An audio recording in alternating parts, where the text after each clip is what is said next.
wish the whole Mystic Mine insanity was this past weekend, not last weekend. It would really have made this video a lot easier to pad out.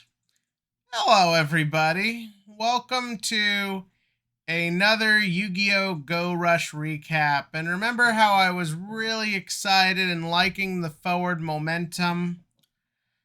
Then this episode happened.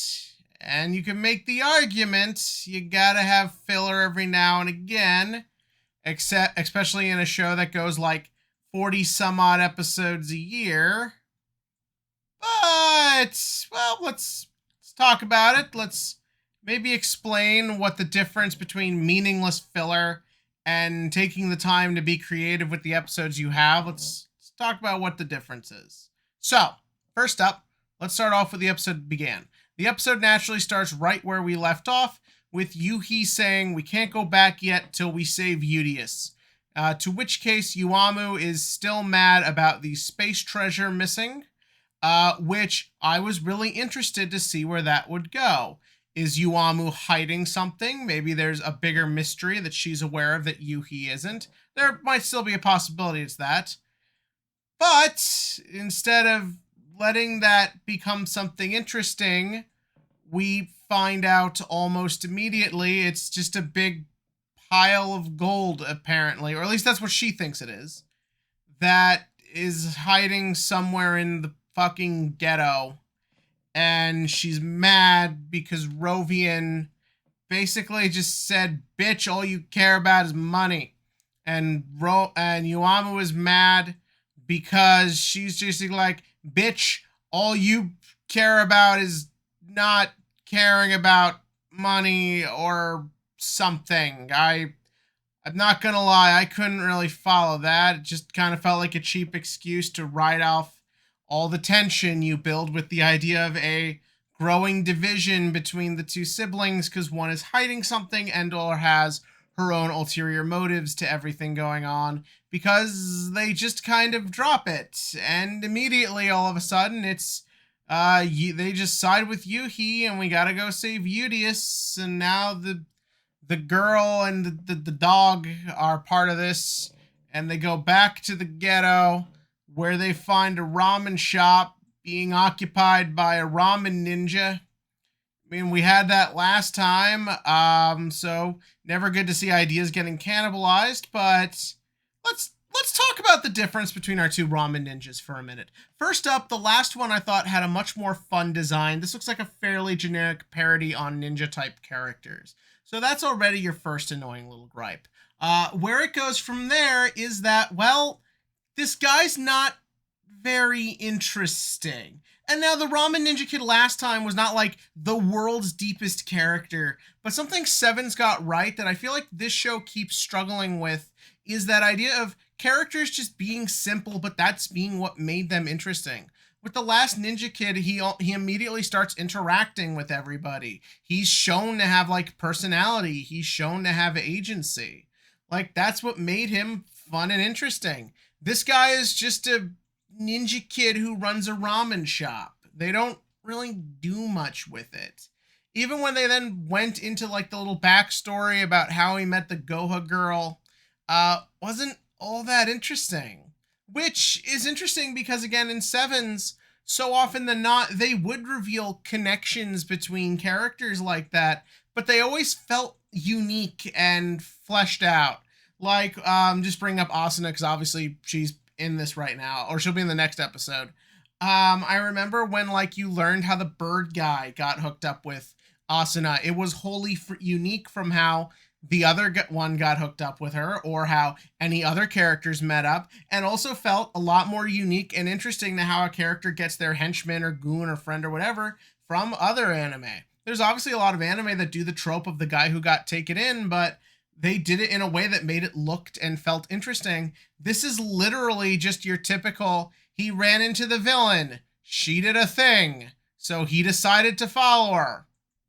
That's it. There's just nothing else to it than that.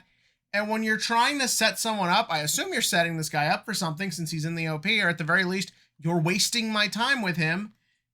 You maybe should do a little more with him than just that. Good one-off episode characters are memorable because in 22 minutes, through just the simplicity of them existing, they found a way to make them interesting. This isn't that at all, and I feel like we don't really get that in this one. We get creepy, interesting ideas for characters, like a dude possessed by Nostradamus or the Jersey Devils, but I kind of felt like, if you put this guy in the OP, I assume he's a relevant henchman, but it's just a henchman. So yeah, from there, he goes to duel the girl who's voiced by Mani. I'm blanking on names here. Mimi. And yeah, that's kind of just all there is to it. It's just a duel. She summons her monsters. This time they have this like cooking themed because she played a character, what was it, Hanuko from Naruto. That's fun. I feel like most people don't realize Naruto is an actual word and not just the name of the character. So that was kind of funny. Didn't really do much. It's a fairly generic duel. It was funny. His monsters were based on the mask stuff from the one tag duel from Battle City. I really hate this fucking equip spell arc. I think it's pretty fucking stupid.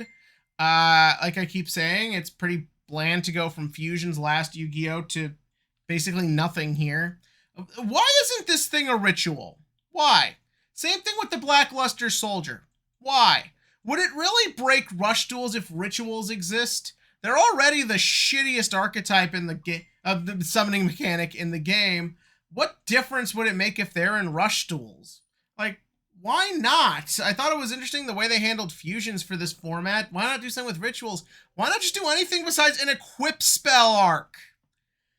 But yeah, no, so then naturally, the whole thing justifying this just total fucking waste of my time is so Yuhi and Yuamu can escape. Also, I'm really getting annoyed that the 8.88 million refugees living in that spaceship, they don't mean a damn fucking thing to this story right now. It's annoying because, like, I think this is trying to be a refugee story just with children's card games and aliens, but they don't really make any of them interesting, especially when you consider the fact our main refugee, and I know I harped on this last week, is now MIA.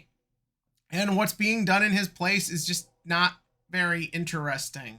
So then they escape in a running gag or a gag that just looks so lazy and bad. And all I could think of was some of the background gags in Sevens. I know I compare this show to Sevens a lot. I know I shouldn't always do that, but yeah, it's the last one. What else am I supposed to fucking do?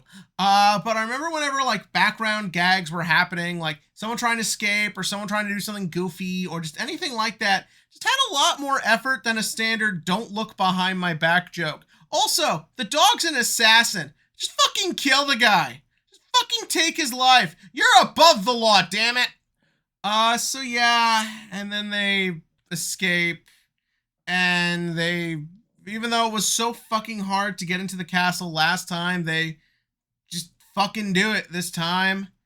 And then they kidnap, and then they steal Udius the shirt again with minimal effort and no just stakes or seriousness to it. They just kind of get out, and then and then Manabu comes to save them. That's kind of neat. I like Manabu, so that's fun.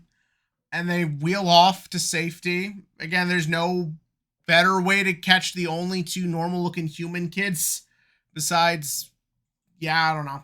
And then they just kind of get out, and the episode ends with Rovian just being like, yeah, let's catch him. And credits. Yu-Gi-Oh! Go Rush here. Oh, look, we made it in time. Mostly through being negative, which I really don't like doing. I know I kind of, from what I've been told over the years, have a bit of a reputation for being that smartass who just like makes fun of things. But I really prefer it with these kinds of like weekly reviews, considering the fact that due to my schedule in life, this is the most I can get to a lot of times. I much prefer it when it's positive and I can praise the show, because again, the show does do a lot right when it gets on track. But it seems like it's very easy for this show to fall into some just very just mediocre pitfalls, and I don't want that too, because when this show is good, I'm really fucking on board. But I don't know, Asuna comes back, she's an interesting character. Let's see where that goes next week. But yeah, until then, if you liked this, fine. If not, yeah. So anyways, as for the TCG question of the week after this kind of downer of a video, this weekend, YCS Niagara Falls. I'm gonna be there. Me and the boys, we're gonna show these Canadians who's got the superior bacon.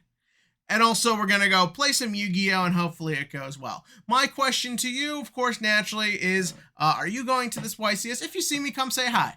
And if not, what deck do you think will take it? Do you think mine can take another YCS? Or do you think the player base is going to pull up their big boy pants and actually fucking do something about it? In which case, it's probably going to be tier limits. Them or Splight. I'm going with Pure Punk because that's my deck of choice right now. And we'll see if we can snag some wins by just bouncing shit back with Amazing Dragon. But give me your thoughts about that below. And as always, click to like and click to subscribe and join me next week where let's see if Asuna can get things on tracks.